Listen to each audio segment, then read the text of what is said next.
Welcome to the Crystal Earth Podcast, brought to you by the Crystal Earth Gallery, your mineral and bead emporium. I'm your host, Nick Sconia, and each week we're going to dive deep into the fascinating world of gemstones. From their physical properties to their metaphysical powers, we're going to explore what makes each stone unique. Plus, we'll occasionally be joined by special guests who share their expert insights, their offerings as well. Whether you're a seasoned collector or just starting your journey, there's something here for everyone. Let's discover the wonders and treasures of the earth.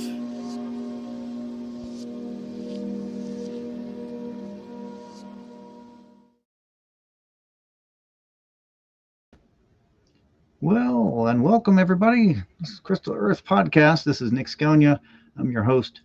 I wanted to give out some information on some tips and tricks that I've learned over the years of doing gem shows, and most specifically Tucson Gem Show, the largest show for gems and minerals in the world.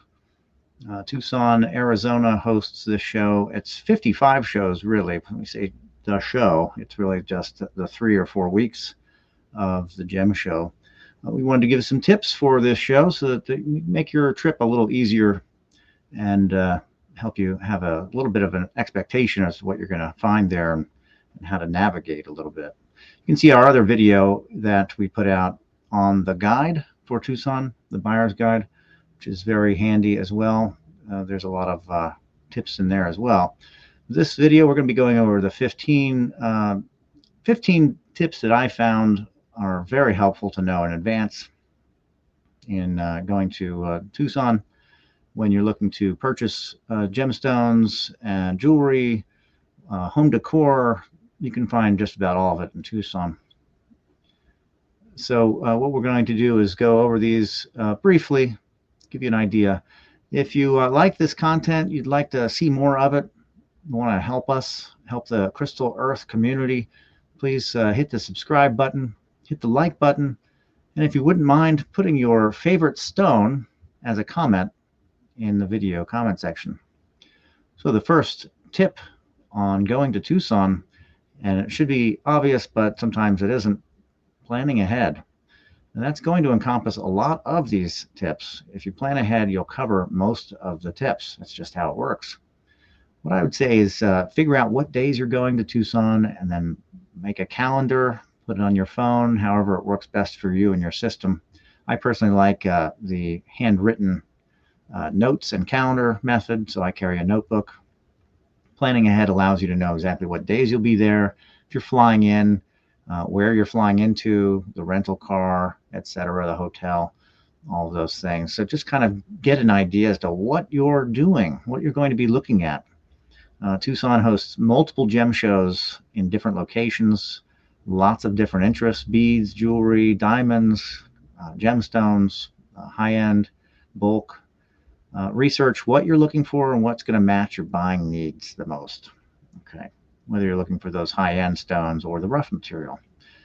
This is a method of prioritization. The second tip, and it's pretty important too, depending on which show you're going to want to pre-register. Certain shows you have to have registration to enter. This will be in the form of proof of your business, the business license. I know that some shows you have to prove that you've sold a certain amount. These are high-end diamond shows. You can't just walk in there as anybody or even any business. You have to be a diamond business to get into these shows. So which shows are those? That will go into your planning ahead. But also carry your reseller license, a photocopy. I always carry I bring a few, like maybe 5 or 6 copies of my tax permit to hand out to dealers that need it. But also pre-registering online for the shows that require it so you can get your badge. It's an easy step, and it'll save you time instead of juggling and maybe wasting an hour at the door filling out a form. You can just walk in pre-registered, ready to go. So you'd be amazed at some of the shows that you actually have to do that with.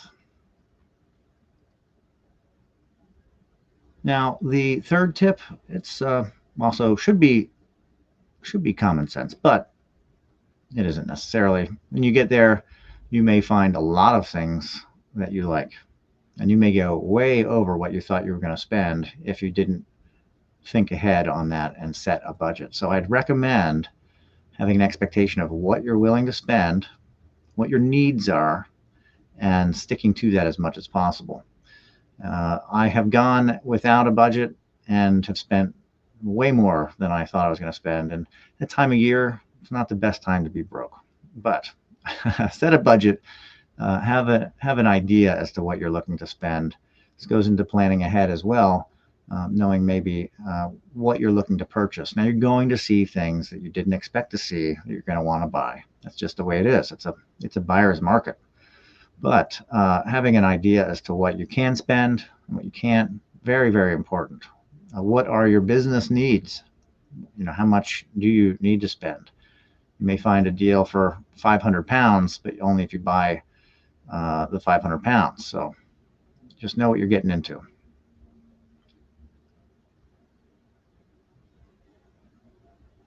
So tip number 4, book your accommodations earlier. You kind of have to think of this like a vacation, kind of like Disney World. You got to really understand that there's going to be a lot of pre-booking happening with hotels, and the Airbnbs are all full.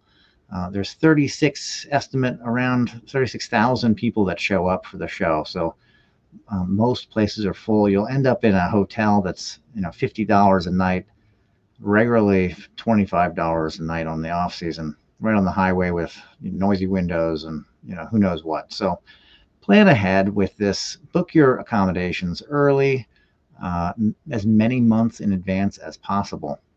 If you are in Tucson, you can already book your next year. So plan ahead, obviously. But book those accommodations so you can be comfortable, maybe near a show that you're going to want to visit a lot. But book them early and make sure you got your room secured.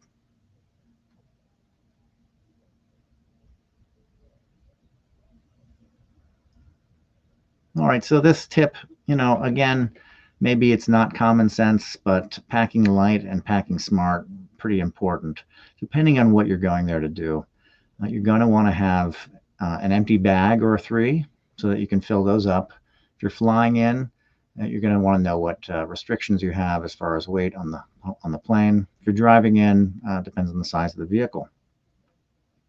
But you're going to want to pack light and smart. So bring the extra bags. For the purchases, I recommend a luggage tote with wheels so that you can get flats in and out of shows really easy. A small notebook or an app for taking notes, depending on what you're using. And things like a loop or a flashlight, UV light, a scale for weight measurements.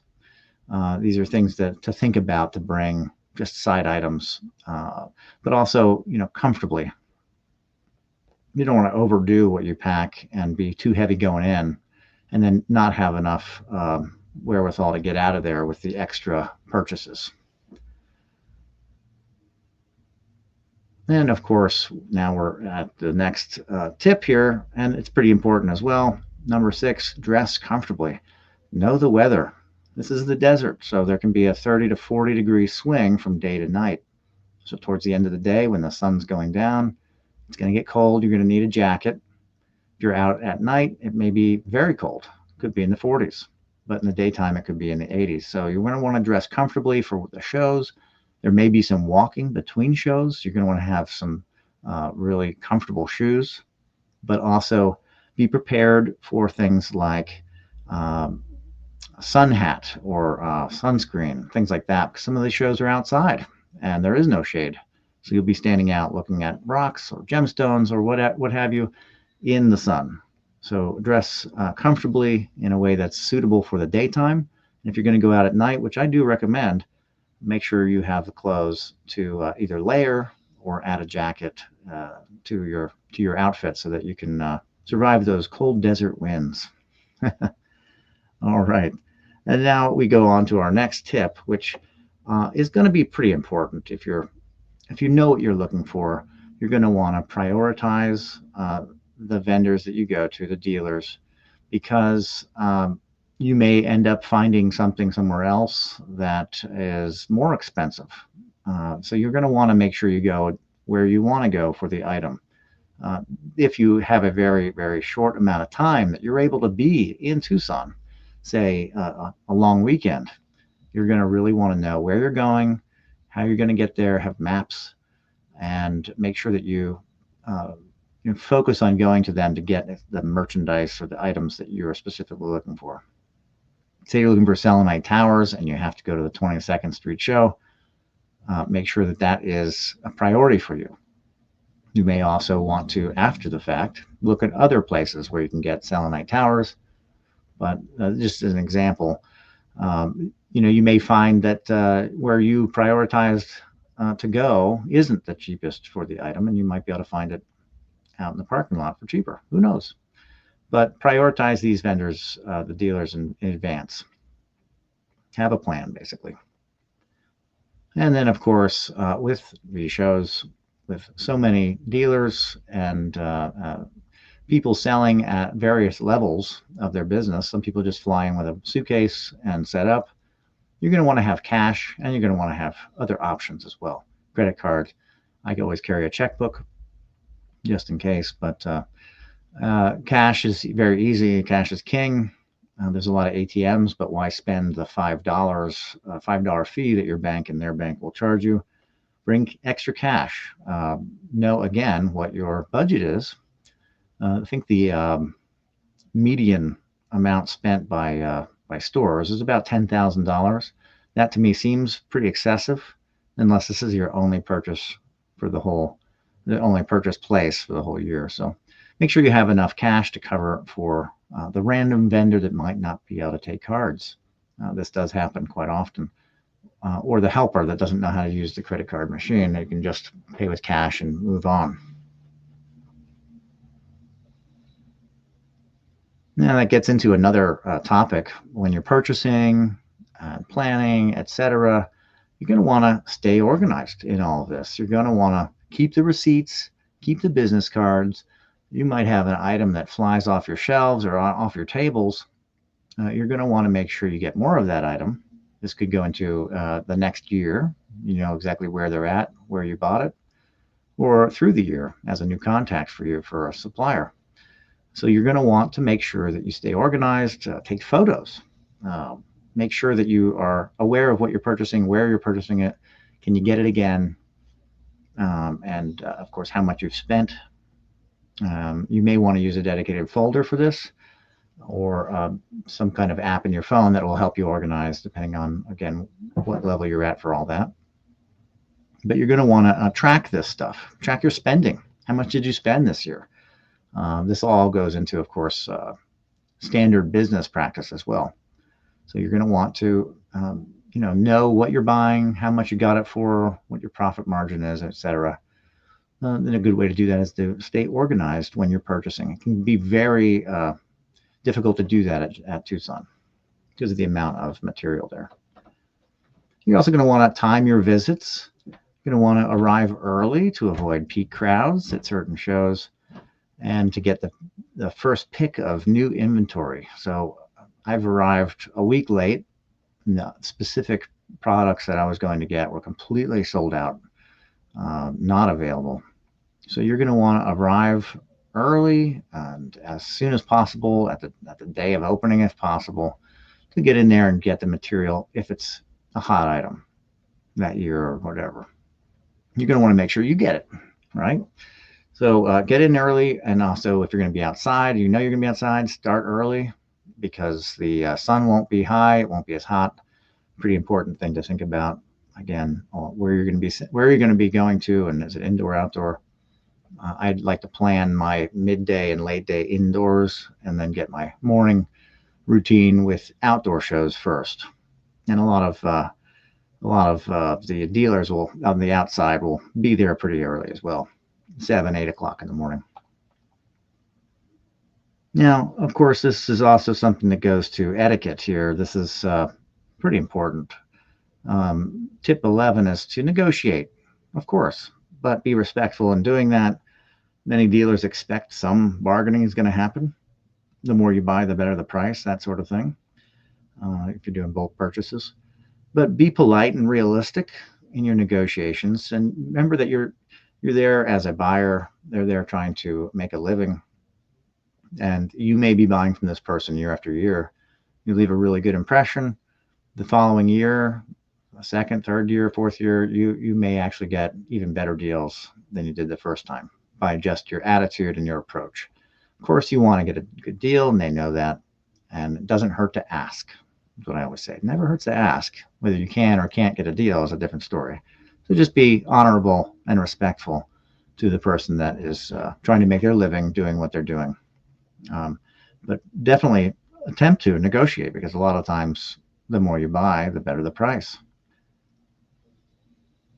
And you'll see that at a lot of the different shows as well. So this next tip, very important at any show, any gem show that I've been to. I see a lot of people coming through, and they need to have lunch.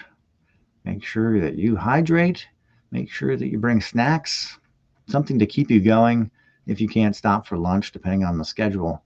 So I highly recommend stopping for lunch, because right around 12 and 1, you're going to be sapped. There's a lot of looking, a lot of moving around. There's long hours. Depends on how long you're there, how many days. It can really drain you. You know, you put a crystal next to some people, nothing happens at all. You put it next to somebody else, they fall asleep. Wipes them out, right? It just depends. Everybody's different. But know that when you're moving around and outdoor, indoor, you're going to need to stay hydrated. It's the desert. You're also going to want to bring snacks. Make sure you get lunch. Set an alarm. That's a very helpful way to do it. That way you can be assured that you are getting something to eat around the right time. But definitely bring a snack. Now, something else with these shows, depending on what you're purchasing, or what level you're purchasing at, you're going to want to bring your loop. You're going to want to bring testing kits.